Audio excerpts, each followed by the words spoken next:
पार्वती मैं तुम्हें प्राप्त हुआ हूँ, यह हरतालिका तीज के व्रत का फल है।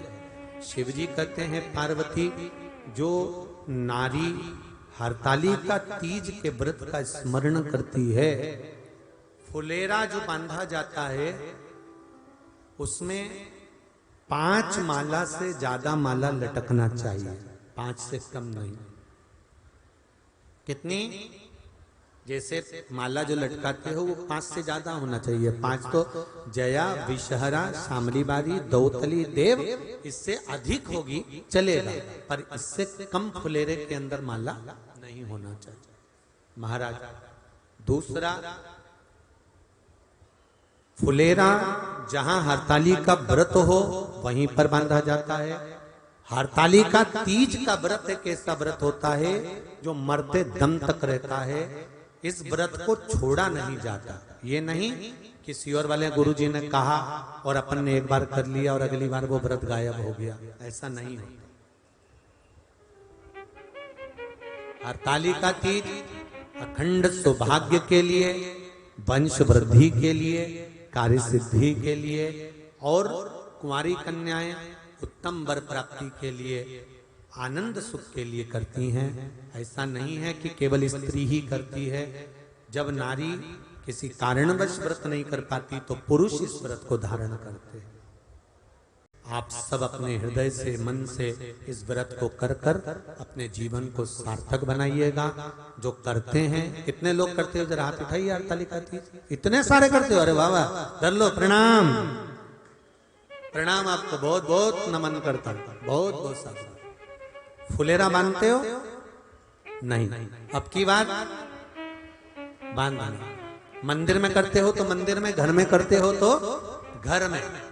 फुलेरा वंश की वृद्धि करता है, फुलेरा अखंड सौभाग्य देता है, फुलेरा मन की कामना को पूर्ण करता है। जो बेटियां जिनका विवाह नहीं हो रहा हो या बेटे जिनका विवाह नहीं हो रहा हो, वो 7 स्थान पर कहीं फुलेरा बंधा हो तो फोन लगाकर पूछना कहाँ बंधा है, वहां का दर्शन करना। एक फूल में हल्दी कुंकू लगाकर शिव जी को चढ़ाकर फिर वहां से जाना। 7 स्थान के फुलेरे का दर्शन अवश्य करिएगा। जो व्रत नहीं करते हैं उनसे निवेदन है, कहीं हरतालिका हो रही हो तो वहां बैठकर अगर भजन हो रहे हो तो थोड़ी देर भजन गाने चले जाना। अपने मोहल्ले में, कॉलोनी में, सोसाइटी में कहीं हरतालिका तीज का व्रत हो रहा हो तो 2-4 मिनट जाकर दर्शन जरूर करना, जिससे भोलेनाथ आपका अखंड सौभाग्य करे और आपके मन की कामना पूर्ण करे। बाबा श्री शिवाय नमस्तु, श्री शिवाय नमस्तु। आनंद, करुणा और वात्सल्यता लुटाता रहे, वो शिव है। चली माता पार्वती वन में प्रवेश कर गई। वन में प्रवेश कर कर उन्होंने सुना था देवऋषि नारद के मुख से, पूर्व का भी भान था, ज्ञान था। बालू रेत का शिवलिंग बनाया। काय का शिवलिंग बनाया? बालू रेत, बालू का शिवलिंग बनाया। हरतालिका तीज की पूजन करने वाले को चाहिए कि बालू का, मिट्टी का शिवलिंग बनाना चाहिए। फुलेरा जो बनाया गया है ऊपर शंकर जी के ऊपर लटकाने के लिए, टांगने के लिए, उसके नीचे शिव, पार्वती, गणेश जी की सुंदर बालू की मूर्ति बना लेना चाहिए। पार्थिव लिंग का निर्माण कर लेना चाहिए। शिव की आराधना करना चाहिए।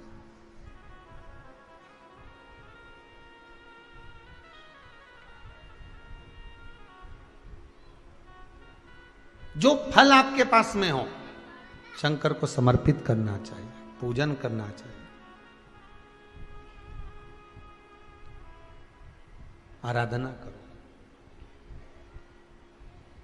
सबसे पहली पूजन हरतालिका तीज की प्रदोष काल के अंतर्गत हो जाना चाहिए। शाम के समय पर प्रयास करा करो प्रदोष काल के समय पर पहली पूजन हो जाए तो ज्यादा अच्छा। पर लोगों की आदत रहती है कि 8 बजे तक, 8:30 बजे तक 9 बजे तक पहली पूजन करें, फिर दूसरी आराम से, फिर तीसरी, फिर आराम से, फिर चौथी। तो ऐसा सब अपने अपने हिसाब से। पर शास्त्र रीति कहती है कि प्रदोष का जो समय होता है, प्रदोष काल जो होता है, शाम का जो समय होता है, उस समय पर हरतालिका तीज की पहली पूजन हो, जिससे आपका स्मरण चित्त शंकर भगवान में उस घड़ी, उस पल, उस क्षण में आप शिव के हो जाएं और शंकर आपका हो जाए। हाँ, अगर किसी के आने में देरी हो, कोई आ नहीं पा रहा है, बहुत देरी हो रही हो, तो हरतालिका पूजन व्रत वर्णन करता है कि शिवलिंग का निर्माण, पार्वती जी की मूर्ति का निर्माण, गणेश जी का निर्माण और फुलेरा जो बनाया हुआ है, ये प्रदोष काल के पहले बनकर तैयार हो जाना चाहिए। प्रदोष काल के अंतर्गत फुलेरा नहीं बनना, फुलेरा पहले बन जाना चाहिए। और बहुत विशेष बात ध्यान रखिए हरतालिका तीज की, कि शंकर जी का जो अपने स्वरूप बनाया है, पाटे में, थाली में, चौकी पर, चौरंग पर जो स्वरूप बनाया है, वो पहले नहीं रखना है। पहले क्या बांधना है? फुलेरा। पहले फुलेरा बांधिए, उसके बाद उसके नीचे शंकर जी को रखिए। कई घरों में पहले शंकर जी रख देते हैं, फिर निशाना मिला के कि पंखे से मिले के फिर फुलेरा। हरतालिका तीज व्रत का वर्णन स्वयं शंकर भगवान ने भी पार्वती को इस कथा को सुनाया है।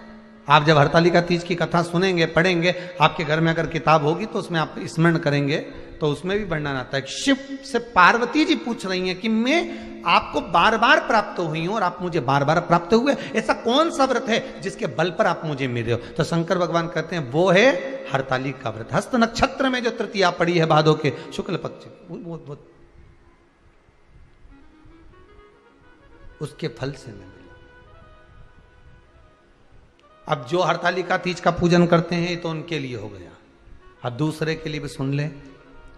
जो नारी हरतालिका तीज का पूजन नहीं करती, व्रत नहीं करती, साधना नहीं करती, उसके लिए भी कहा गया कि आप अगर ये व्रत नहीं करते हो तो एक कार्य जरूर करना, कहीं पर फुलेरा बंधा हो, हरतालिका की पूजन हो रही हो, 5 मिनट 10 मिनट निकालकर अपने आसपास के किसी पौधे में से पत्तियां लेकर या पुष्प लेकर, 5 वृक्ष की पत्ती या 5 वृक्ष के पुष्प लेकर शंकर भगवान को जब पूजन हो रही हो, 5 मिनट माताएं जब पूजन कर रही हों, तब आप भी उस पुष्प को, उस पत्तियों को शंकर को समर्पित कर सकते हो। ये नहीं चढ़ा सकते तो 5 फल नहीं चढ़ा सकते तो 5 कुछ भी पुष्प आदि का आप शिव को समर्पित करो और करो। अब कई लोग कहते हैं हम व्रत नहीं रखते तो भी चढ़ा सकते, बिल्कुल